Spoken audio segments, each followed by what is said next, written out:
పేదవాడి పక్షాన నిలబడతాం, ప్రజా గొంతుకై నినదిస్తాం. వాయిస్ ఆఫ్ వాయిస్లెస్, తెలుగువారి మనస్సాక్షి సాక్షి టీవీ. సాక్షి టీవీ ప్రసారాల కోసం మీ స్థానిక కేబుల్ ఆపరేటర్ని వెంటనే సంప్రదించండి. కాళేశ్వరం కమిషన్ నివేదిక రద్దు చేయాలంటూ మాజీ సీఎం కేసీఆర్, హరీష్ రావు వేసిన పిటిషన్పై విచారణ రేపటికి వాయిదా పడింది. కేసీఆర్ తరఫున న్యాయవాది శేషాద్రి వాదనలు వినిపించారు. కమిషన్ నివేదిక ఇల్లీగల్ అని హైకోర్టులో వాదించారు.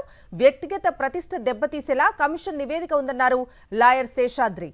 నిబంధనలను కమిషన్ పాటించలేదని ధర్మాసనం ముందు వాదించారు. దీంతో అసెంబ్లీలో నివేదిక పెట్టకముందే ప్రభుత్వం చర్యలు మొదలు పెడుతుందా అని ఏజీని ప్రశ్నించింది హైకోర్టు. ఇరుపక్షాల వాదనలు విన్న ధర్మాసనం విచారణను రేపటికి వాయిదా వేసింది. ఇదే అంశానికి సంబంధించి పూర్తి అప్డేట్స్ అందించడానికి మా ప్రతినిధి అమర్ లైవ్ లో జాయిన్ అవుతున్నారు. అమర్, పీసీ ఘోష్ కమిషన్ ఇచ్చినటువంటి నివేదికను ఏదైతే రద్దు చేయాలంటూ వెంటనే దానిపైన సస్పెండ్ ఏదైతే దానికి సంబంధించిన వేటు వేయాలంటూ కూడా ఇప్పటికే కేసీఆర్తో పాటు హరీష్ రావు పిటిషన్ల పైన తెలంగాణ హైకోర్టులో ఇవాళ సుదీర్ఘంగా విచారణ కొనసాగింది. 3 గంటల పాటు సీజే బెంచ్ పైన విచారణ కొనసాగగా చాలా అంశాలు పిటిషనర్ తరపున న్యాయవాదులు వాదనలు అయితే వినిపించిన పరిస్థితి అయితే ఉంది. ముఖ్యంగా ఈ కేసులో సెక్షన్ 8B పాటు 8C ఈ 2 అంశాలకు సంబంధించి సుదీర్ఘంగా వాదనలు కొనసాగాయి. ఇటు హరీష్ రావు న్యాయవాదితో పాటు కేసీఆర్ తరపున న్యాయవాది, ఇద్దరు న్యాయవాదులు కూడా సుదీర్ఘంగా వాదనలు వినిపించారు.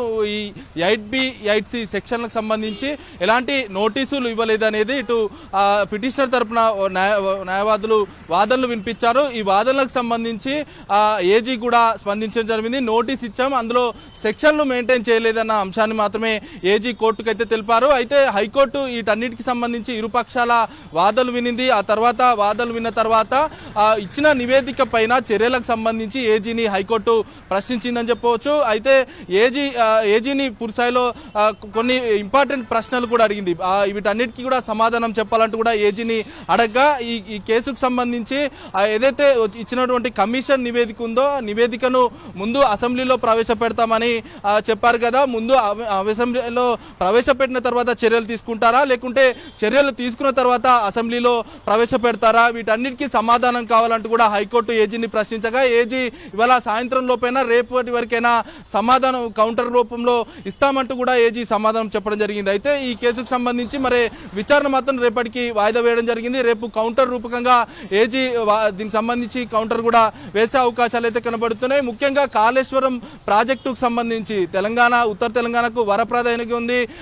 ఏదైతే దీనికి సంబంధించి గత బీఆర్ఎస్ ప్రభుత్వం ప్రతిష్టాత్మకంగా 1000 కోట్లు ఖర్చు పెట్టి ఈ ప్రాజెక్టు నిర్మించింది. కానీ ఏదైతే పిల్లర్లు కుంగుబాటు అయ్యాక అక్కడ జరిగినటువంటి వాస్తవాలు ఏంటి, అవాస్తవాలు ఏంటి, దాని రీఫార్మేషన్ అంటే దాన్ని పూర్తిగా కన్స్ట్రక్షన్ చేయకుండా దాన్ని ఇబ్బందులు పెట్టే ప్రయత్నం, దాన్ని నిర్వీర్యం చేసే ప్రయత్నం అయితే కాంగ్రెస్ ప్రభుత్వం చేస్తుందన్న అంశాన్ని ఇటు పిటిషన్ తరపున న్యాయవాదులు వాదనలు వినిపించారు. సుదీర్ఘంగా వాదనలు కొనసాగిన తర్వాత అక్కడ ఎక్కడ కూడా సిస్టమ్ను ఫాలో కాలేదు, నేచురల్ లాను ఫాలో కాలేదు అనే అంశాన్ని పిటిషనర్లు కూడా వాదనలు వినిపించారు. ప్రస్తుతం మరి ఏజీ ఏ విధంగా కౌంటర్ దాఖలు చేస్తారనేది ఒకవైపు ఉత్కంఠగా మారింది. రేపు మరోసారి హైకోర్టు సీజే ధర్మాసనం విచారణ అయితే చేయనుంది. కవిత.